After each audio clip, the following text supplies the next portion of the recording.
Hello, folks, and coming up live in today's Co-working Values podcast is we're talking to Graham from Baseworx, and we start off with talking about the Connected Hub project in Ireland, which we'll get to in the show, but I think it's one of the most phenomenal co-working things on the face of the planet. There's something like 400 co-working spaces that have been connected by the government, and it's been going for a few years, more in the show. And then we talk about the inside of that project. There's the collaborative culture where all the hub, I'm not sure if it's all the hub managers, jump on a call and share what works, what doesn't work, and a little bit like our Unreasonable Connection online event that we do every month for the Coworking Assembly. And then we get into this really meaty discussion about how different groups of business owners and freelancers and people who use a co-working space can get together to help each other's businesses. We compare a breakfast networking group with what could be possible in a co-working space. And I'm sure someone somewhere is already doing this. So I'd hate for you to think that we've invented a new business model, but we'd like to think we have. And don't forget, get into the show notes. If you're listening to this, we email this every week on Substack. So if you sign up on Substack, you will get an email as well as a notification in your podcast app. Let's get into the show.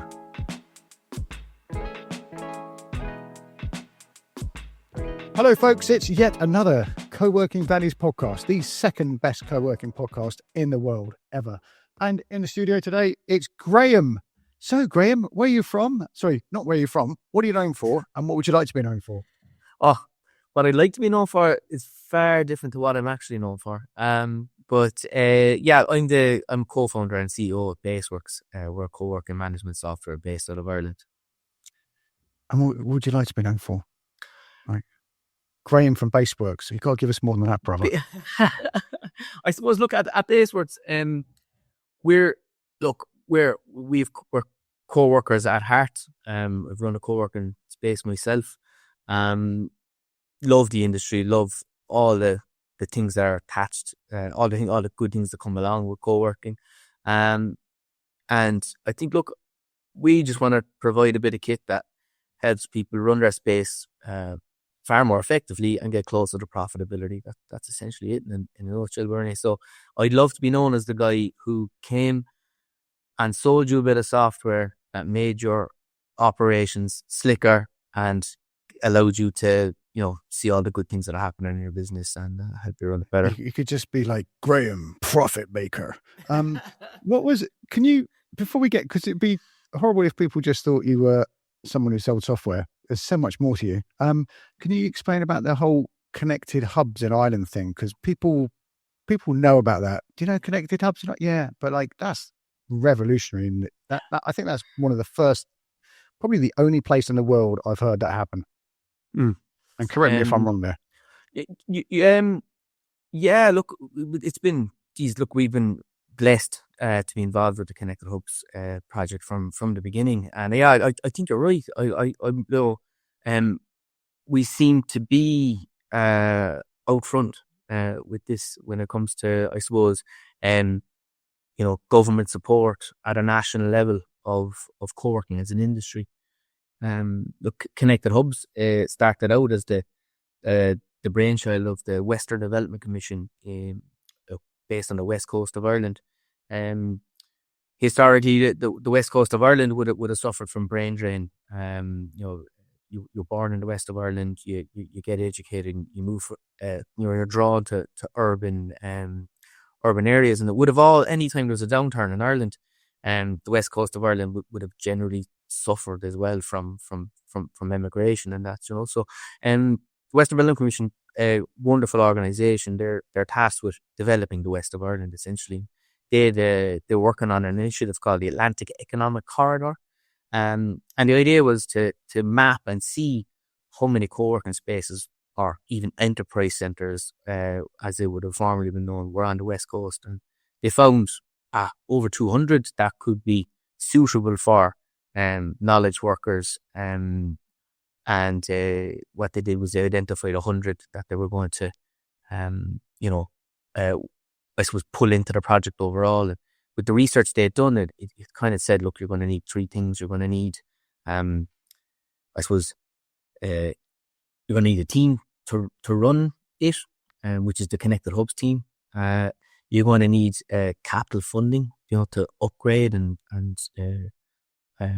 upgrade and bring some of these spaces up to, modern standards. Because a lot of these would have been, community halls, community centres, business centres. You see a lot of these in the UK as well, that might be on the dated side, but so there was funding given to bring all those up to speed. And then the last piece was ourselves, essentially. It was a standardised booking engine. So I know a lot of people are out there talking about the Airbnb of co-working and the booking.com of co-working, but it's effectively what we've built here for the Irish market. So we did it for 114 hubs originally. I know as it stands, I think it's 407 locations, all of different, I suppose, entity types and, for-profit, not-for-profit, social enterprises, and even some of the larger, well-known operators, all on one system. So when you come to visit us here in Ireland, Bernie, you can jump off the plane, hit the Near Me button, find a co-working space close to you.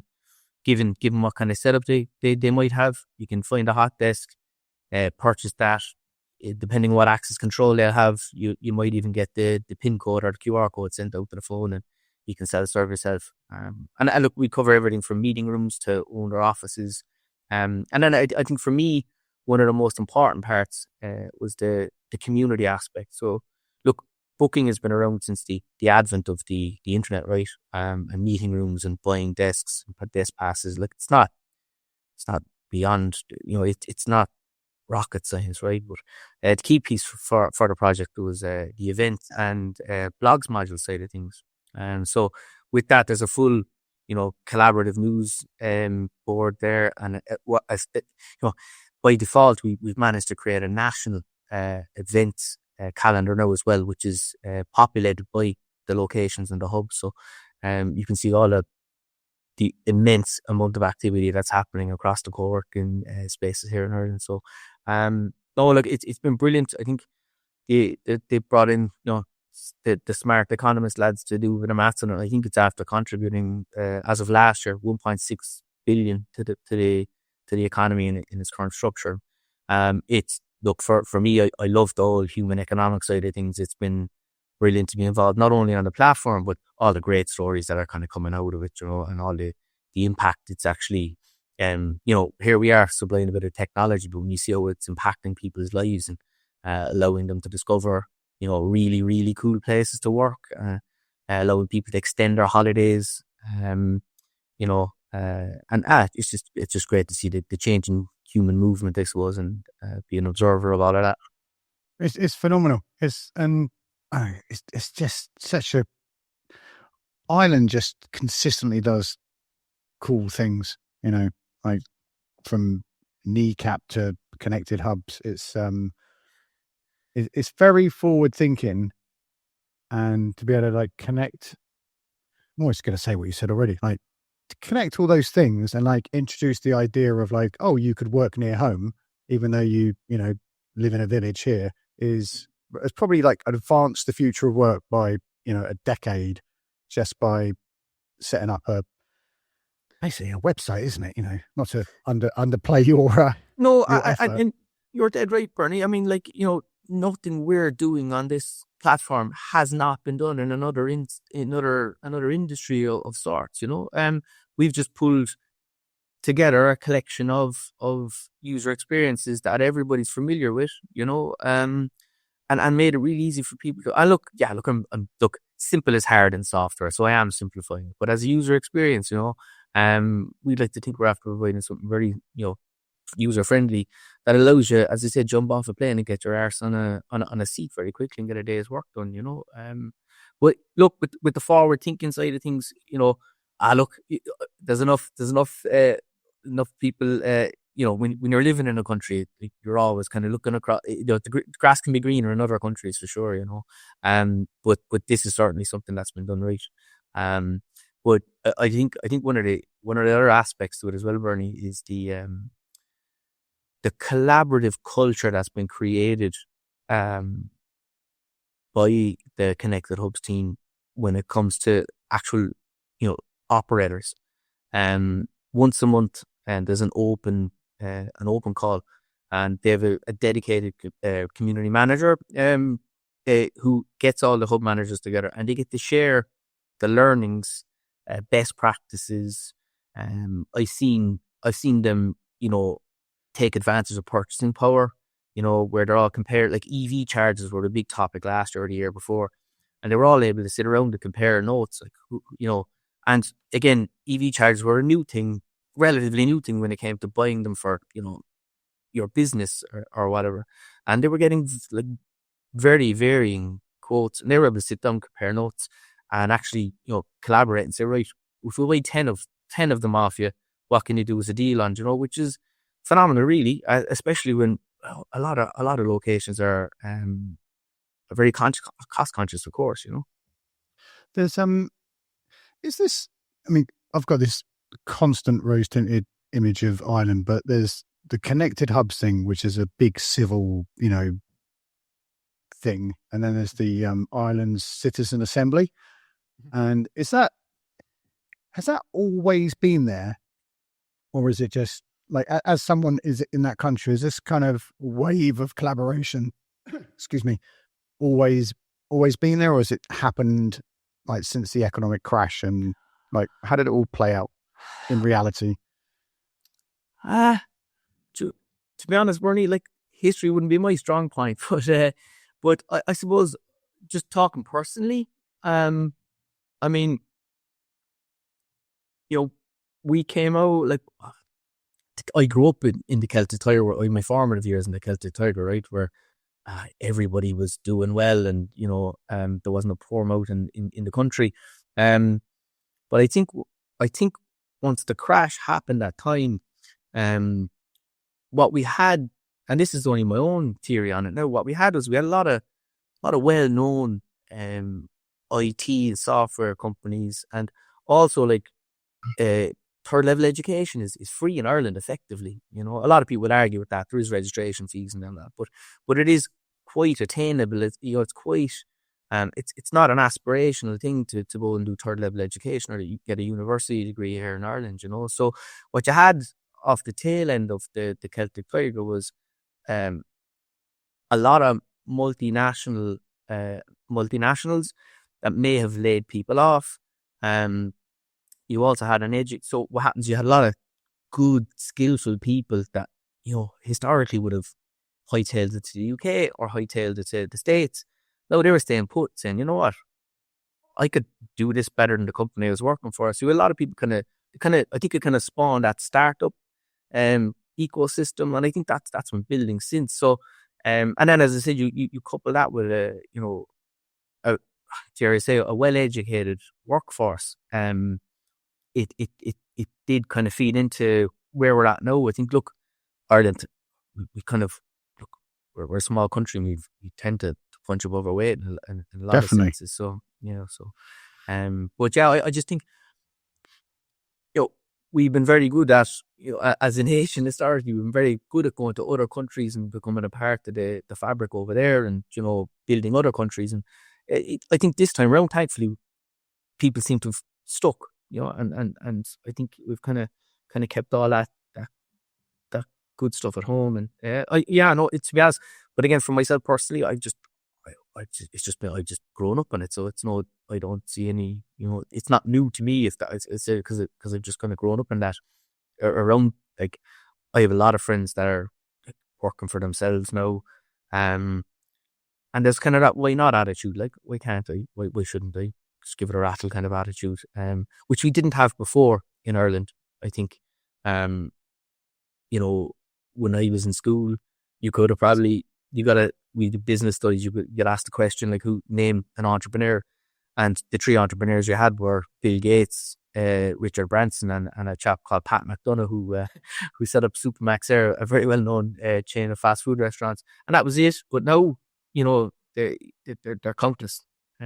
So I can't say exactly how or why, but yeah, no, it's Ireland's a very friendly place to start a business. And you know, what another point actually that I should probably outline is we have not only do we have this, you know, great movement with the co-working industry, but we also there's also a very, very good startup, I suppose, support and resource system here as well.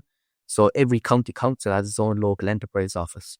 And then there's a tier, I don't want to say above that, but certainly a tier that's suited for high potential startup uh, type businesses. So there is, if you were to start a business in Ireland today, like the first thing you do is go to your local enterprise office, or you start engaging with Enterprise Ireland. And there is, I don't want to simplify it and say it's colour by numbers, but there is a very well-worn path at this stage that you can follow, and there's countless advisors that, you know, will be provided by these organisations as well. So you know, you mix an entrepreneurial mindset with, you know, 400 co-working hubs. You know, you would like to think that it would take the pressure off you needing to have a business in Dublin or needing to have a business in an urban area. And Joe Jesus, like the further you get from the city, if you're a startup that can do business globally, and you don't need to be paying Dublin rents, then, you know, that absolutely has an effect on your runway as well, you know. That's my, you know, I've been looking into this for years, but the idea of being able to run a business, not like a business from the beach, but, you know, live in a little village, you know, like, we'll get to your post here. Imagine there's a co-working space in a little village, and everyone, you know, like 6 people work in it, and they're doing business all over the world. And instead of being in a glass building in Dublin, paying those Dublin rents, they're, you know, walking around the fields doing calls, which is nearly what I do here in Galicia. But it's, and that brain drain thing you mentioned at the beginning is a big topic here in Portugal and Spain, because people leave places like Vigo and they go to other, you know, Barcelona and Berlin and London. And there's I haven't researched it in detail, but there's a big conversation here about how can we get people to stay in Vigo, and and it's not, I know, having a cooler nightclub. It's, you know, having places to work that makes sense.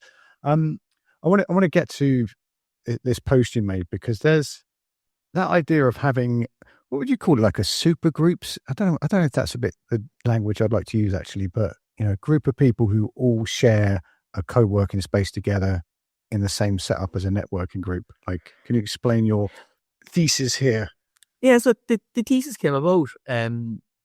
So, like, B&I, you know, it's a group essentially where there's only one person from a particular industry, so there's no overlap. And they get together, I think it's once a month, and I think you're allowed, like, bring a buddy maybe. It's every week. 6 months. Is it every week? I know too much about this. It's every week, and there's one person. So there's always back when I went, there was a printer, a web developer, an accountant, and there could only be one of them in the group. Yeah. And sometimes if the group was a little bit, oh, you're a lawyer, oh, I'm an HR lawyer, and I'm a, I don't know, building lawyer, or, you know, they let it go in.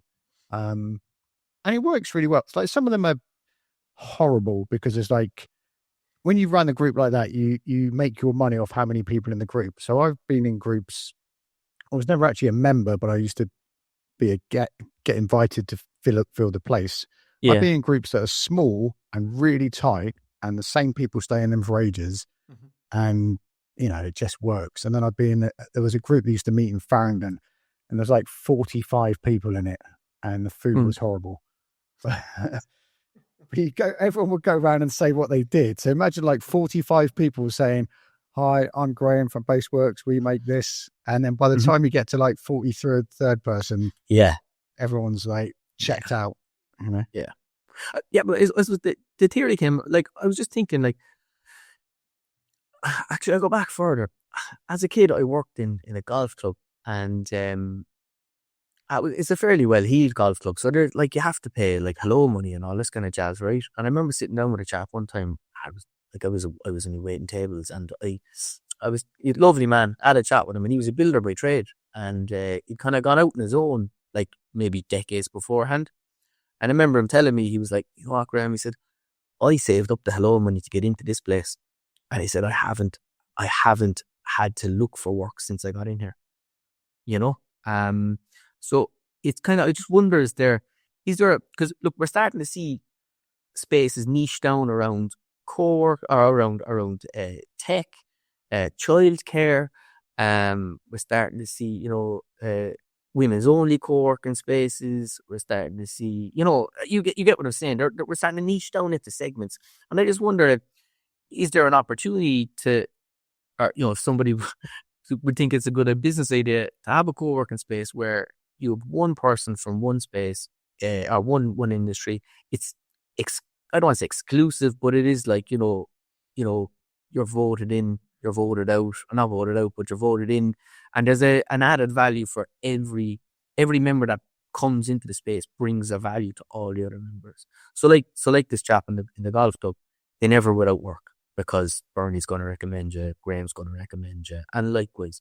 And again, it kind of has that, and then around that you can add the kind of mastermind element to it, then where you get together, in your own co-working space, so it's not somebody else's cafe might have bad food, and again, I think that would create kind of nice vibes as well if everybody's in it for the win, But yeah, look, it's just kind of theorizing. I've heard loads of different things like this. One that popped in my head was my friend Mark has run an IT support company in the West End of London for, I think it's next in March. He would have been in business 30 years, and in the olden days, his what's it, USP? Is that what you say? USP was Yeah. He was one of the few people that understood Apple computers and Microsoft computers, Windows.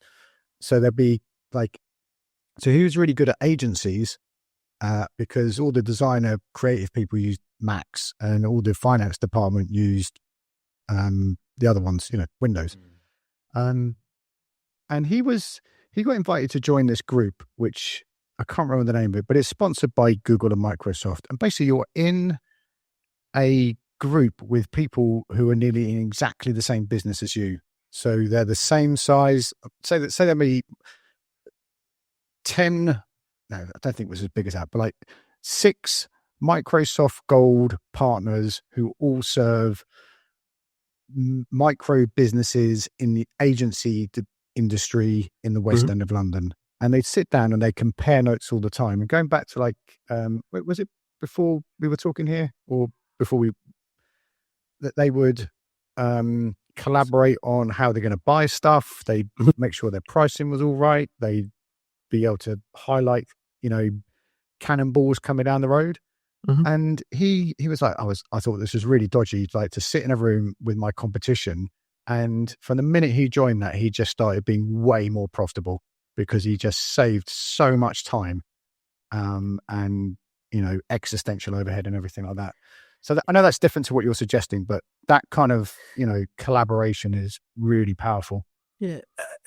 Again, I suppose what I'm trying to say is, everybody talks about the hotelification of co-working and flex work, and I'm just wondering if you go the golf clubification of it, where it's members segmented out and all of that. And I coming back to your point there, a chap said to me years ago, he said, always try to learn from other people's mistakes. It's far cheaper. So that's effectively, I'd imagine, what that chat Mark did, and yeah, share stuff with your competitors. I mean, how competitive was that market at the time? There's probably buckets of work out there, too much work for all of them at the time, I'd say. Was there? I don't know. I think the thing about how they would, it was a very intentional group, and I think that was my point. That's just popped in here. It's when you sit down with a group of fellow business people with intention, and vulnerability and openness and trust, it all moves faster.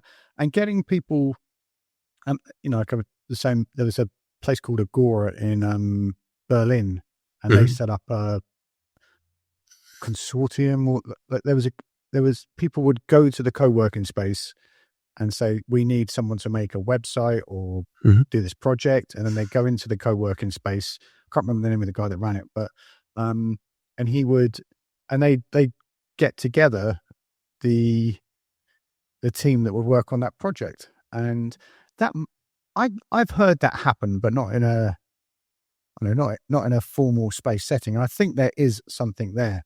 My only worry with it is, even though I think it's a really, really good idea, it ends up being, loads of white guys who all went to school together, looks like the British government because they all kind of buddy up, Yeah.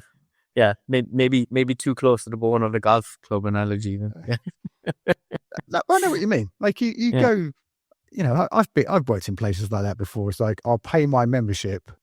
Like you would go to, it's better to go to a good gym than the £15 a month gym, because the David Lloyd Club's you go there for the networking kind of thing. Yeah. And there's something about understanding how other people's businesses work. And there's a phrase I love, not a phrase, a quote from I've got to look this up properly. Like, I think it was as far back as 2018, the Freelancers Union in America did a load of research, and they researched thousands and thousands of freelancers, and the ones that worked in co-working spaces, it was something like 87% of people who worked in a co-working space said most of their business comes from the people sitting in the areas around them, because they would go, oh, I need a video recorder. Oh, Graham, what are you doing? Yeah. I know you normally do fishing, but this is a fashion shoot. Yeah, I can do it, and people would like just work it out. I'm sure you've seen that in your experience. I did actually, yeah. And to be honest, that was one of the reasons we like when we started with Baseworx, we started focusing on the community elements. And I'm talking way back in 2018, is exactly for that reason, Bernie, because I was as I said, I ran the space. I was a community manager, was a part of my gig. And I remember literally sitting down chatting to a chap one day, and he was in marketing, and he's like, oh, he said, the regular guy I work with that does websites for me and for my clients, he's up the walls. And I was like, there's Tom beside you there. He's only have to go out on his own doing websites. They were literally sitting down next to each other. They chatted to each other all the time, but never, I don't know, did they feel too polite to ask, what is it you do? So sometimes, so I literally, as I said, I didn't even introduce them. I was like, do you know this is what he does? Which is mind blowing.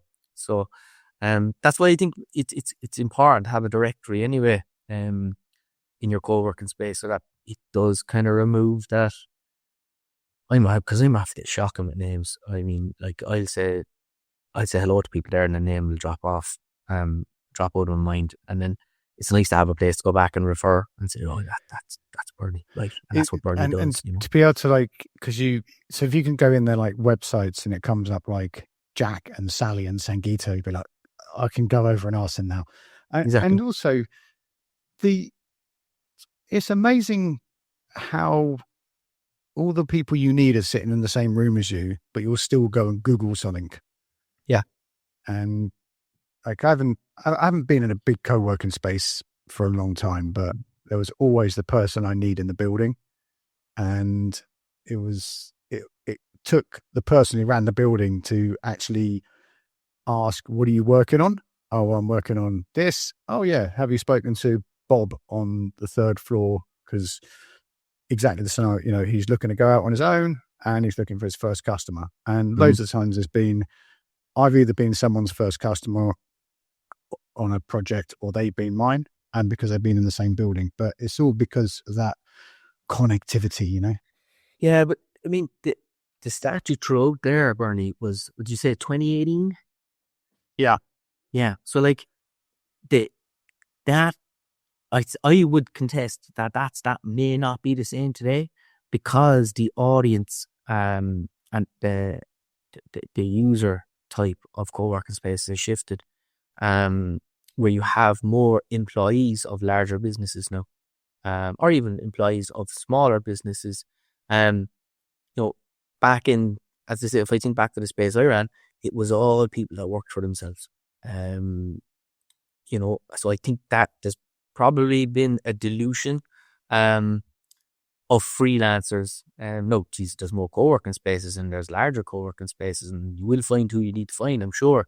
But it may not be as. I think that would be accurate too. And every time I say that, because it's kind of like I was really excited about it, I just said it every day to everyone I met when I first read it. The point is that, which I'm sure you understand, is how many, proximity plays a big part in it. But when we stop recording, I'm going to go and track that down again, because I hate quoting things that are, there's a thing going around, bless them, All Work put this thing out saying something about Gen Z don't do this.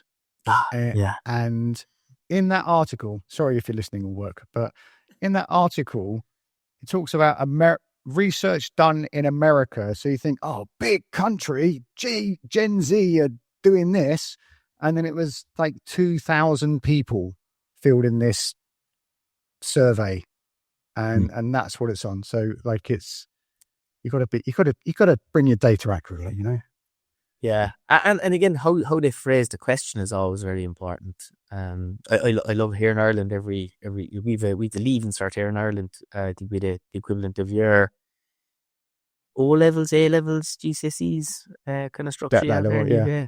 And every year they do 70% of leaving cert students said that they've experienced anxiety in school. I'm like, that's because they asked them. Have you ever had we've all, you're always going to say, yeah, I'm anxious. I always go and track down the question and and how many people were surveyed. It's really tricky.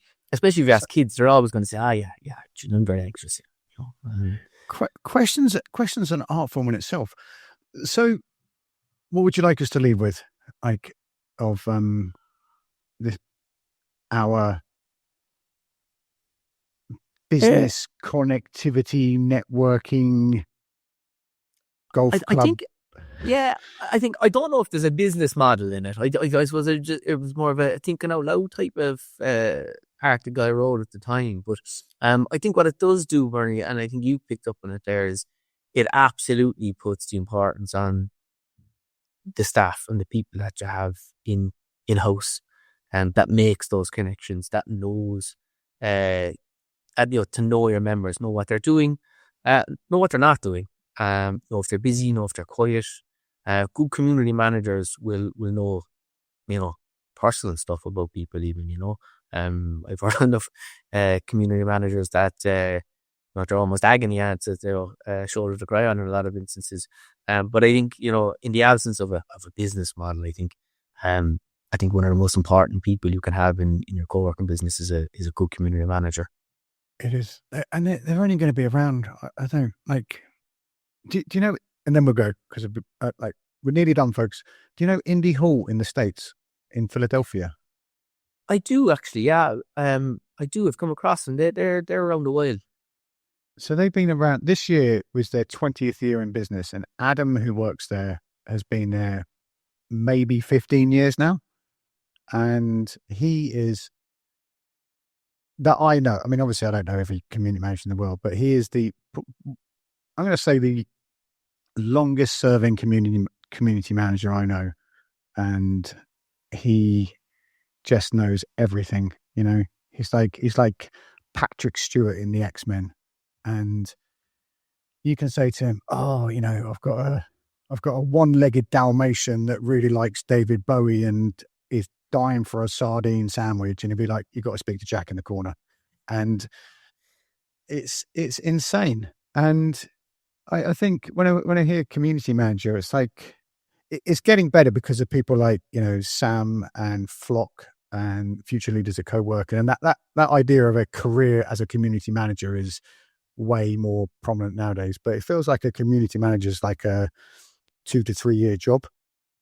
It's something you do on the way to something else, and it's such a valuable. I know everyone who's ever done a podcast about community managers has said this, but it's such a valuable position.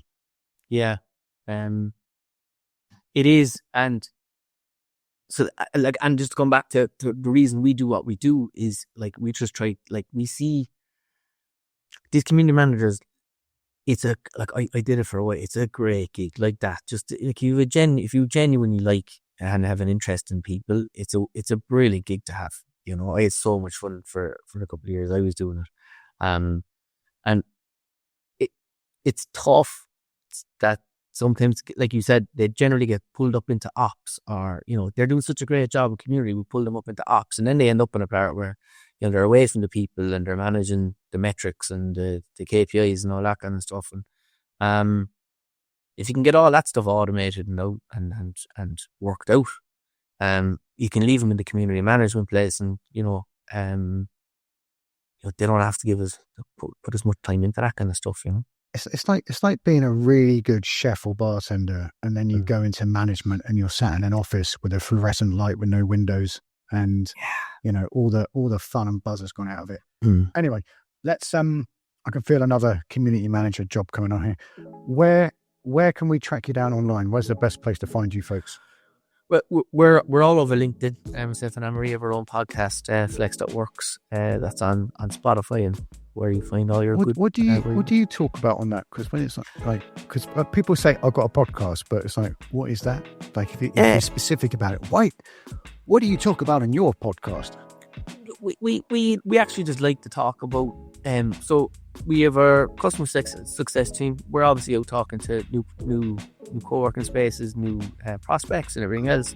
And obviously, we're also seeing what's happening with regard to tech, because we're involved in that. So, we always try to talk about co-working from with an operator's hat on. I appreciate I haven't been working as an operator for a while, but I can relate and empathise with a lot of the things I'm hearing on not only sales calls, but with customer feedback calls, and reading articles, what's coming. So I suppose we're just trying to keep a bit of a sense check on what we're seeing and hearing around the place. So yeah, that's pretty much it. Ernie, there's a lot to talk about. As you do a bit of it yourself when it comes to co-working. There is. And that's why I'm the second best co-working podcast in the world. We're going to put a link to Graham on LinkedIn and the podcast and the website and all those kind of things. And if you go to our show notes, folks, we love our show notes. There's link. We'll put a link to Adam and there's something else we mentioned in here, connected hubs, so you can track all these things down. And if you are listening, jump into the LinkedIn co-working group, which is on LinkedIn, obviously. We're always trying to get conversations there. There's like hundreds of you visit there every week, but hardly anyone says anything. So get in there and connect. And wherever you are in the world, folks, be careful out there. It is a jungle. So goodbye, Graham. Good luck. Thanks, folks.